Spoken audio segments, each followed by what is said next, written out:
Gold trusted gold buyers తాకట్టులో ఉన్న బంగారాన్ని విడిపించి ఈ రోజు ఉన్న మార్కెట్ ధరకే కొనబడును. మరిన్ని వివరాలకు సంప్రదించండి 7771077720. పల్లెలే దేశానికి పట్టుకొమ్మలు, పల్లెల అభివృద్ధితోనే ఈ దేశ అభివృద్ధి ముడిపడి ఉందని నాటి మహాత్మా గాంధీ చెప్పిన స్ఫూర్తి మేరకు 1994 పంచాయతీరాజ్ చట్టం కానీ 73వ రాజ్యాంగ సవరణ కానీ చేయడం జరిగింది. అలాగనే ఆ చట్టాలను బేస్ చేసుకుని 2005 ఉపాధి హామీ చట్టాన్ని కూడా తీసుకురావడం జరిగింది. కానీ ఈరోజు ఈ రాష్ట్ర ప్రభుత్వం ఉపాధి హామీ చట్టాన్ని నిర్వీర్యం చేసే విధంగా, రాజ్యాంగాలను అపహాస్యం చేసే విధంగా 1994 పంచాయతీరాజ్ చట్టాన్ని కూడా ఈ రోజు నిర్వీర్యం చేసే విధంగా ఈ రోజు రాష్ట్ర ప్రభుత్వ నిర్ణయాలు ఉన్నాయి. ఈ రోజు తీసుకుంటే మనకి ఎన్ఆర్ఈజిఎస్ యాక్ట్, అలాగనే షెడ్యూల్ 1 పారా 4 ప్రకారం గ్రామ సభల్లోనే ఉపాధి హామీ పనులకు సంబంధించిన ప్రాధాన్యత గుర్తించాలి. ఆ ప్రాధాన్యత ప్రకారమే పనులు మంజూరు చేయవలసి ఉంటుంది. కానీ ఈ జిల్లాలో తీసుకున్న, రాష్ట్రంలో తీసుకున్న ఈ పనులు ప్రాధాన్యత కాకుండా కేవలం ఎమ్మెల్యేల సిఫారసు మేరకు మాత్రమే జిల్లా కలెక్టర్లు, డుమా పీడీలు ఈ పనులు మంజూరు చేయడం జరిగింది. అలాగే సర్క్యులర్ నెంబర్ 1926 ప్రకారం ఆ మండల పరిషత్తులో తీర్మానం కూడా ఆ గ్రామ సభల తర్వాత ఈ పనులకు తీర్మానం చేయవలసి ఉంటుంది. కానీ మండల పరిషత్తుల్లో చాలా తీర్మానాలు చేయకుండానే డుమా పీడీ గారు కానీ, జిల్లా కలెక్టర్ గారు ఉపాధి హామీ పనులను మంజూరు చేస్తూ ఆ సర్క్యులర్ ని, గవర్నమెంట్ ఇచ్చిన సర్క్యులర్ ని అపహాస్యం చేయడం జరిగింది. అలాగే మాన్యువల్ నెంబర్ 7.1.7 ప్రకారము వెండర్ల ద్వారా మాత్రమే పిలిచి తక్కువ కోడ్ చేసేవారిని వెండర్లుగా గుర్తించి వాళ్ళు ఉపాధి హామీ పనులకు మెటీరియల్ మాత్రమే సప్లై చేయవలసి ఉంటుంది. కానీ మండల పరిషత్తులకి తెలియకుండానే కేవలం ఎంపీడీఓలు, అధికార పార్టీ ఎమ్మెల్యేల సిఫారసు మేరకు మాత్రమే అధికార పార్టీ కార్యకర్తల్ని వెండర్లుగా రిజిస్టర్ చేయడం జరిగింది.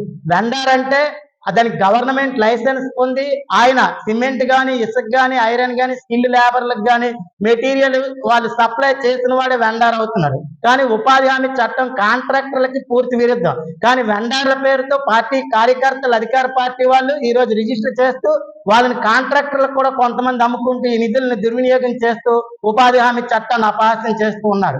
ఈ ఉపాధి హామీ చట్టాన్ని కాపాడడం కోసం 73వ రాజ్యాంగ సవరణ 243G 11వ షెడ్యూల్ కానీ, 1994 పంచాయతీరాజ్ చట్టాన్ని వీటిని రక్షించడం కోసం మేము రాష్ట్రంలో అత్యున్నత న్యాయస్థానం హైకోర్టులో ఇప్పటికే కేసులు వేయడం జరిగింది.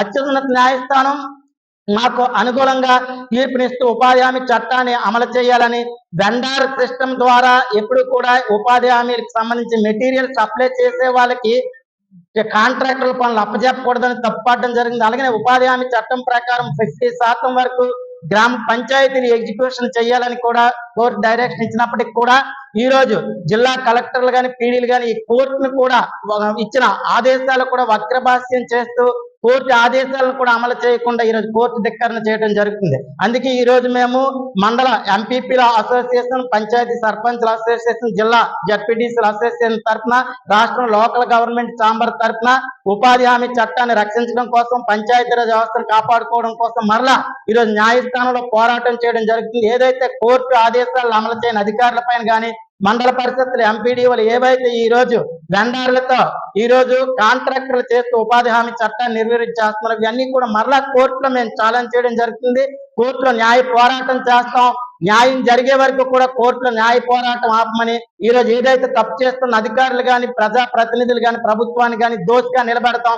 రేపు ప్రజా కోర్టులో కూడా అవసరమైతే దోషిగా నిలబెట్టి న్యాయం జరిగే వరకు పోరాడతామని ఈ సందర్భంగా తెలియజేస్తున్నాం. ఎప్పటికైనా సరే కోర్టులో ఏదైతే ఆదేశాలు ఇచ్చారో అధికారులు తక్షణం అమలు చేయాలని, అమలు చేయని పక్షంలో ఈ పోరాటం అమలు చేసే వరకు కూడా ఆగదని ఈ సందర్భంగా హెచ్చరించడం జరుగుతుంది. మరిన్ని వీడియోస్ కోసం ఛానల్ ని సబ్స్క్రైబ్ చేయండి. లేటెస్ట్ అప్డేట్స్ కోసం వాట్సాప్ ఛానల్ ని ఫాలో అవ్వండి. ఆ లింక్ డిస్క్రిప్షన్ లో ఉంది.